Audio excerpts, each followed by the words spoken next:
Over the years, there's been loads of libraries that have tried to do this. Tried to make this. And they've never quite got it.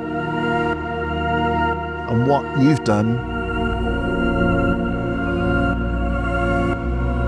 it's like the dream.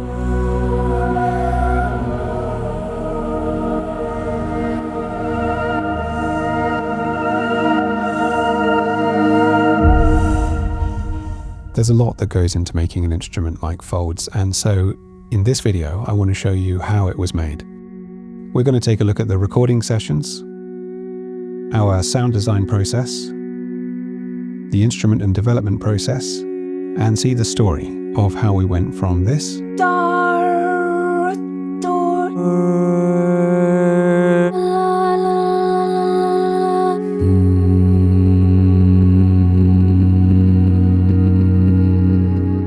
to this. Oh my God, that's really good. It's like it's immediately the things that you kind of want it to be.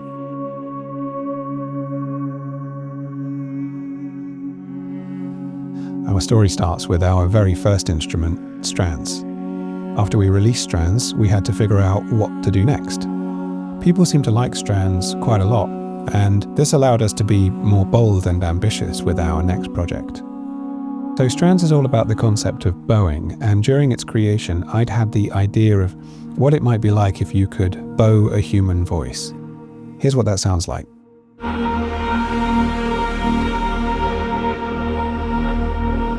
And this got us thinking about potentially making an entirely vocal-based instrument for our next project.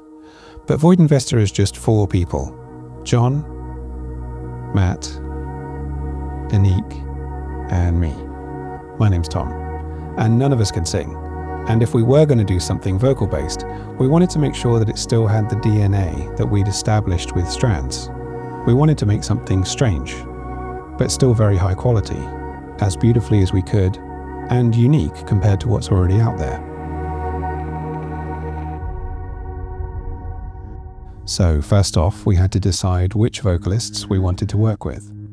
And this was going to be critically important, especially considering the experimental nature of what we wanted to achieve, which is why we brought in Lola. And we just started doing weird shit.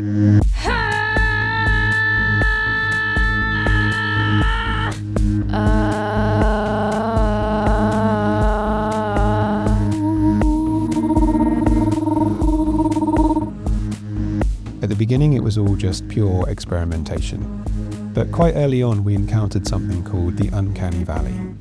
Now this is usually used to describe human faces that don't look quite real, but it applies to sounds as well, and it especially applies to voices. Humans are naturally good at understanding and analysing all of the intricacies of a human voice. We're so good at understanding voices that you can recognise a friend speaking on a phone doing an impression of someone else. You can hear individual voices in a crowded room. You can tell if someone's speaking outside of their natural pitch range, or if they've got something in their mouth, or if they're masking their voice in any way.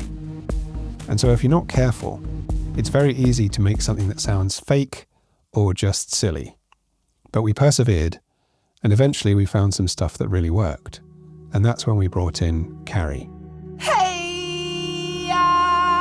In order to make Folds a full experience, we needed to work with more than just one singer. And a few of us had worked with Carrie before, and we knew she'd be able to bring more to the table with her experimental techniques.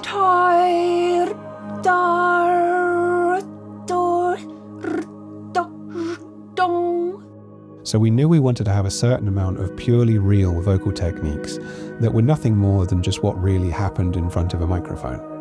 But finding these techniques that all work well together, but are unique enough compared to one another, work across a wide pitch range, are repeatable by the vocalists, can be played polyphonically with multiple voices at the same time but still sound good on their own, is a significant challenge. But eventually, we landed on 12 real vocal techniques.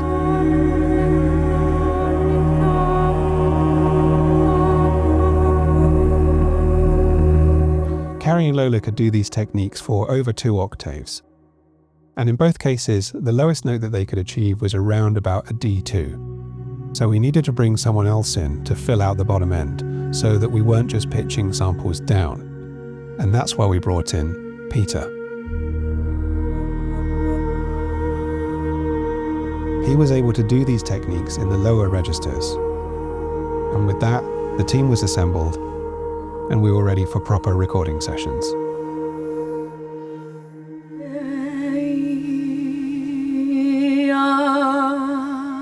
We're recording at Talyard here today because it's just got literally everything we need. It's a beautiful, soundproofed, isolated studio with a live room, great desk, great equipment, wonderful people who work here.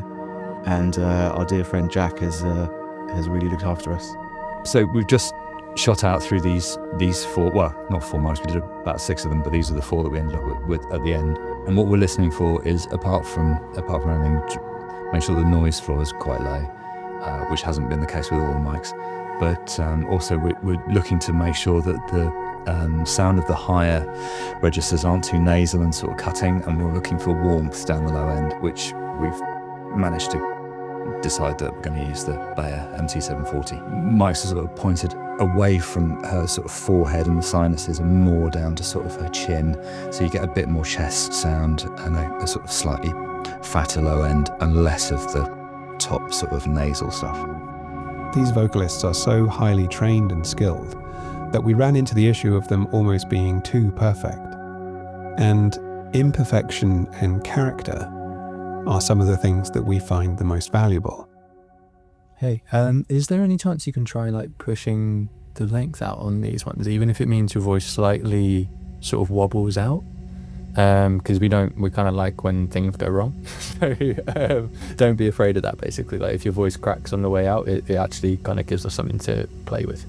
There is a sweet spot that you can find of keeping a degree of humanity to the sound, and still have it feel like it's a perfect performance.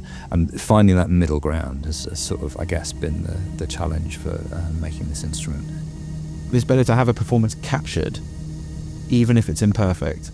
You can always try and fix the problems later, but trying to recreate the magic is difficult. And even though this is a kind of multi-sampled instrument, that's not to say there isn't magic in the samples. There has to be, otherwise it'd just be really bland, you know. If we had have gone for putting all the singers in the room at the same time and just trying to get multiple mics up and going down this sort of traditional choir vocal ensemble route, there just wouldn't be the clarity and texture to the recordings, which it's so important to creating really interesting sounds. It's the little inflections in the breath and the little breaks in an individual voice.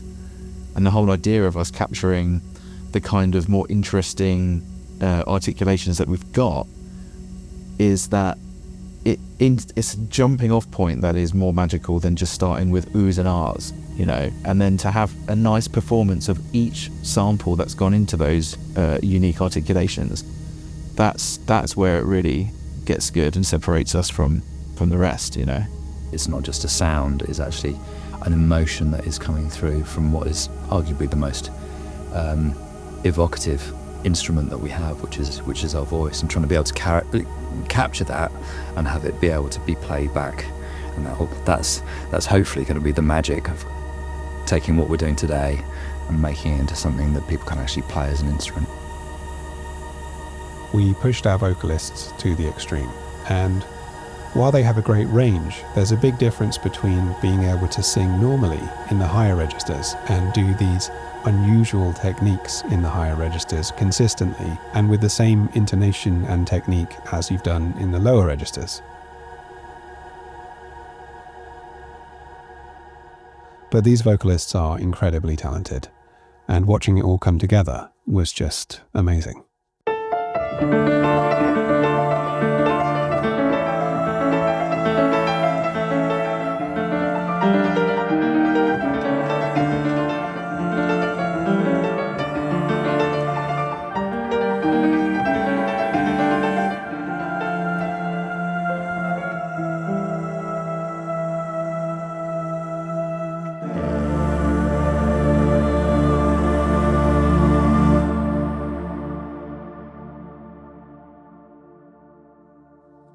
We knew that this instrument would use the same engine as Strands, but we felt like it could do a bit more. Ensemble is our way of turning single voices into something bigger than the sum of their parts. And it has controls over pitch, width, and level. It has cascade controls to delay the start of the additional voices you're adding. So what does Ensemble actually do?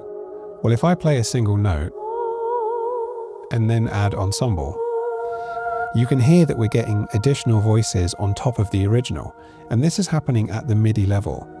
You get 2 additional voices per layer, one left and one right, and you can spread them in stereo space and offset their start times using the cascade controls. With this, we can create big choral harmonies or even complex sequences.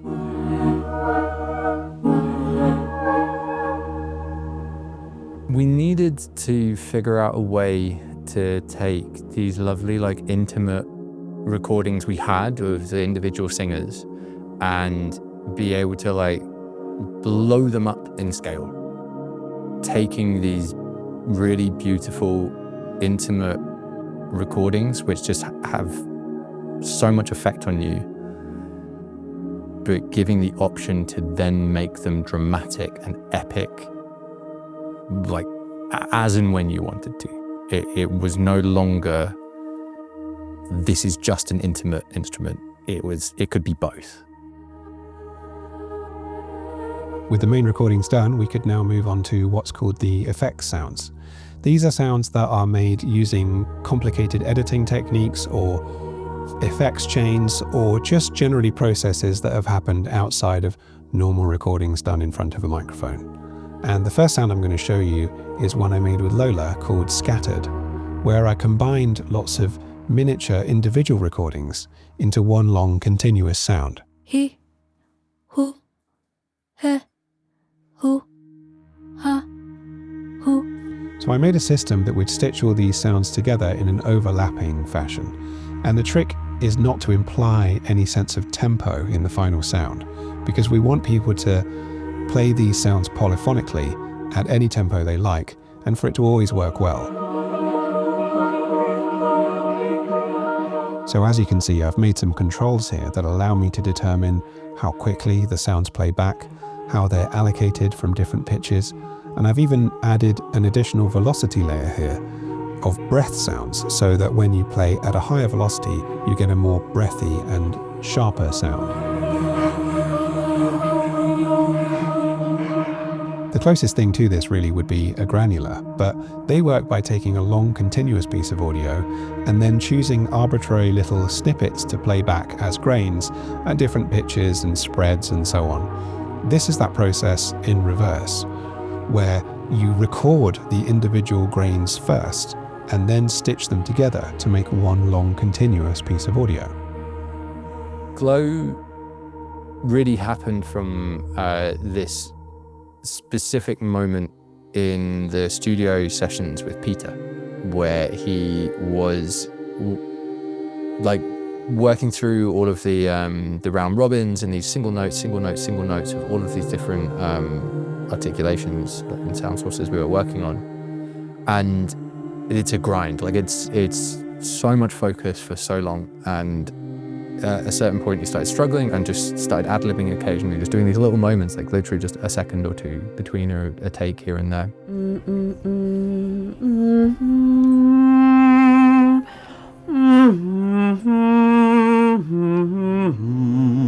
As soon as he did it the first time, I was like, that's so beautiful.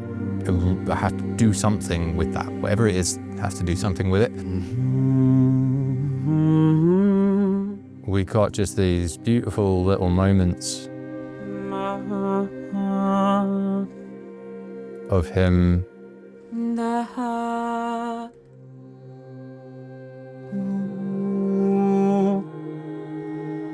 just pausing and giving himself some room to breathe, and literally in his own words reminding himself what music was rather than just single notes over and over again. I messed with them as much as I could while still keeping that kind of like expression and shape.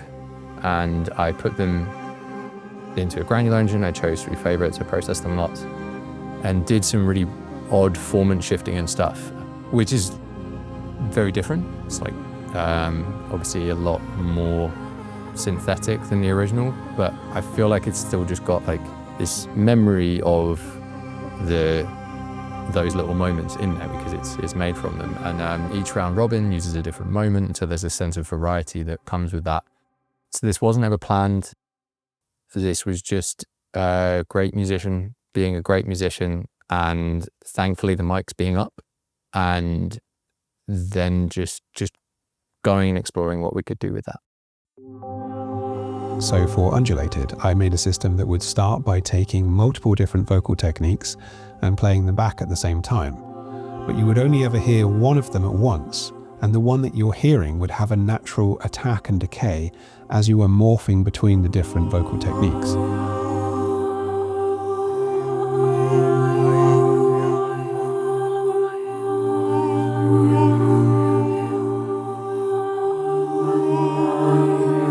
And so by creating a complex chain of cascading amplitude envelopes, essentially, we can have a constantly evolving sound that is made up of the constituent parts of many others, without them ever becoming overcrowded or diffused, so that we can still get the original character and texture and intention of the original performance.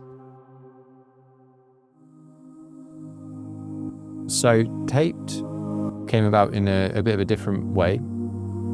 It was in a test session. I kind of had a go at recording vocal layers into a cassette tape loop on like multiple tracks of a 4-track and kind of just stacking them up, having them harmonize to each other. But what we found was that the best bit of it was when we were hitting stop or changing the channel we were recording, and you got all these lovely artifacts and breaks in the loop. And so I chose to go and use one of the recordings we had from the main session. So we used some of the operatic recordings.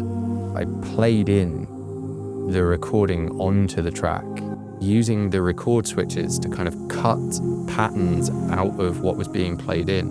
And so you've got all these beautiful artifacts that you wouldn't get by just starting audio digitally. It creates these clunks and these kicks in the tape with tons of variation between each round robin.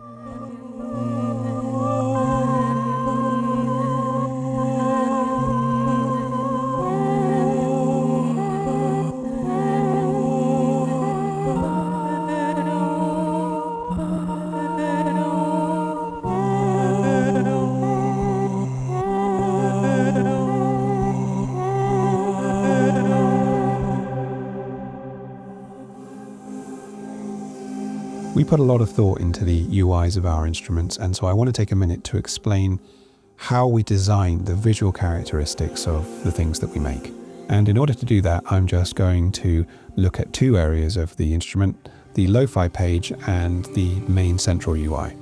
So the lo-fi page only has 4 controls, and each one of them starts as a simple empty circle. Turning them up one at a time now, noise adds particles of static, warble shows a circle falling out of synchronization with itself, tone is like an eclipse revealing more of the sun, and saturation has distortion growing outside the circle itself. And the reason for doing this is not just to make a more visually engaging user interface, but also to communicate what these controls are actually doing without having to rely solely on the English language or numerical readouts. And we do this in the instrument wherever it makes sense. However, sometimes, like in the case of Ensemble, it actually makes more sense to use a traditional fader in a more advanced design in order to better communicate the technical aspects of the feature. If we look at the main UI now, you can see how the performance controls actually affect the central graphic. If you drag the morph slider from left to right, you can see how the lighting of the central face changes. If we add Ensemble, you can see how 2 additional faces are illuminated on the sides. Because this is what you're doing, you're adding in additional voices.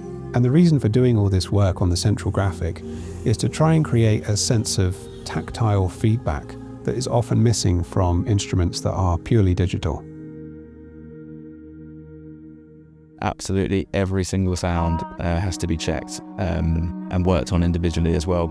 It's really important to make sure that it sounds smooth and thick, because over a long course of time, if you're listening over and over again and playing the same notes, things are going to start jumping out at you. You want it when people play it for it to be a pleasing, inviting experience, not something where they want to fix something immediately. A distortion of the capsule, it can be something in their throat, or it can be the way their spit is resonating in their, flapping against their giblets in their throat or whatever. If there's weird stuff that's higher up, once you start pitching the sounds down, which we do a lot of for sound design, you want to make sure that when you pitch things down, there isn't anything you're surprised by in a bad way. Like, especially with this instrument, it's all about organic sources, and we're using the human voice. So we don't want any kind of digital artifacts making their way down. We don't want any nasty secrets. You know what I mean? We always want pleasant surprises, but not nasty little secrets. So if you're playing 8 notes or 24 voices or whatever, then if you've got a little bit of noise or a little bit of build-up in a frequency range, as soon as you're playing 8 of them, it's going to build up a lot, so it's that's why it's helpful to make things sound good from the start and make them thick and smooth and get rid of any kind of annoying harshness or any resonances and things like that, because once they all stack, that's when the problems really kick in. And the trick is to be subtle still, even though it looks like I'm not being subtle. It's like we're trying to fix things, we're not trying to change the sound, we're just trying to reveal what's there, keep the good stuff. So finally, the instrument was done and we were ready to show people. First up, Tai Unwin. Tai is known for giving his honest, unfiltered opinion on things, and if he likes it, he'll love it, and if he doesn't, you'll know. And just before we went into this session, I was visibly nervous because we put a year of our lives into this thing, each one of us, and we put all of Void and Vista's resources into it too. We bet big on this. It was make or break. And if it didn't work, it's unlikely we'd ever get to make another one.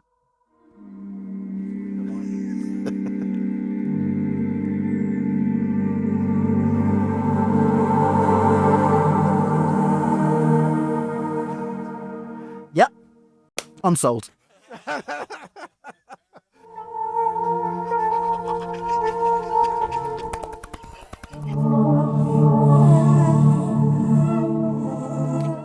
Flippin' heck, okay. This is really special. This is really special.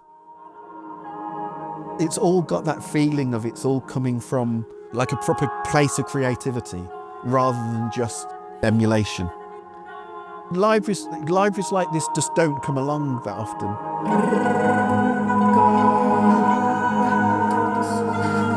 You can tell how much time goes into it. It must be so difficult for all sample developers to find something new, something different, because it's all been done. It is fantastic. It really is fantastic. I think you saved Tom. You are mad as fuck.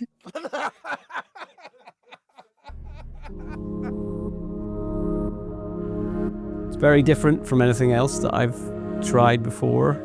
It's very original. And vocals have a life of their own, so you play them, but they play you as well. And this definitely has that aspect to it. Beautiful mistakes and things that, you can interact with it. It'll show you something, and then that'll lead you to try something new yourself. I really like the design. It's really beautiful. It's something that actually I'll use. Plays with you, You play with it, and it plays with you as well. It has this otherworldly feel where you can't quite tell what's going on in the sound. But the fact that there's a human performance in there somewhere gives it this really organic feel. It goes from being sort of intimate, rhythmical, sort of bubbling away under the surface to something that's quite overwhelming and huge. There's a real step on in design, I think. It makes you want to write with it. And also I'm thinking about like, well, projects that I'm doing and cues that I'm doing, where you're searching for that something extra and something different. It's a whole new, well, there's this, you know. You can't quite put your finger on what it is, but it sounds sort of familiar and organic. So a lot of the time, you're not always like just looking for new sounds, but you're looking at new ways of dealing with the sound and messing with the sound. I mean, I can hear so much use for this without getting into the, you know, the meat of it, the programming of it, or the dealing with it. There's just so much there. You know, like people say, directors ask me things like, can you make that more purple? You know, that's purple. It's like it's immediately the things that you kind of want it to be. So to celebrate the launch of Folds, we had a little party in Tailyard, the same place that we recorded the instrument in the first place. And this was our opportunity as well to show the vocalists the instrument for the very first time.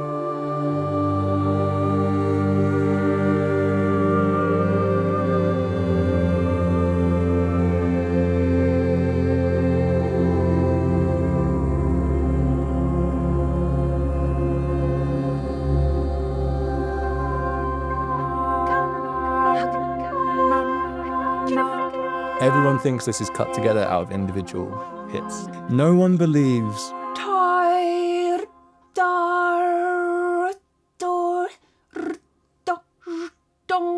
We're not really doing anything there. That is just lots of you being you, which is like pretty amazing.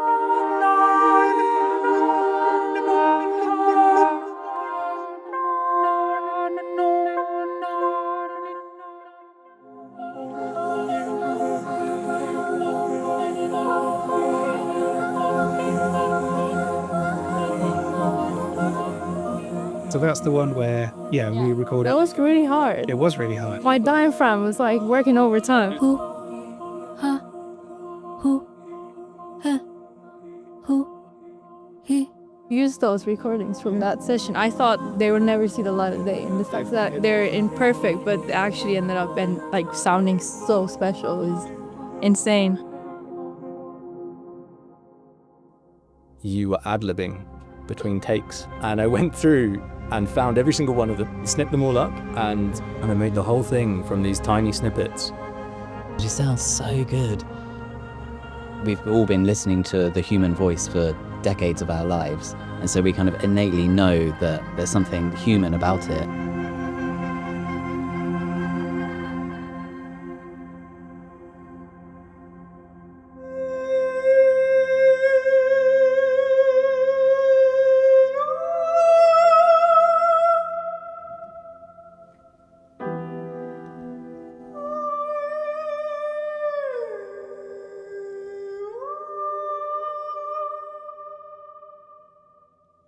Thanks for getting all the way to the end, and if you've bought either Folds or Strands, I just wanted to say thank you on behalf of Void and Vista, and thank you for allowing us to continue to explore what we can do.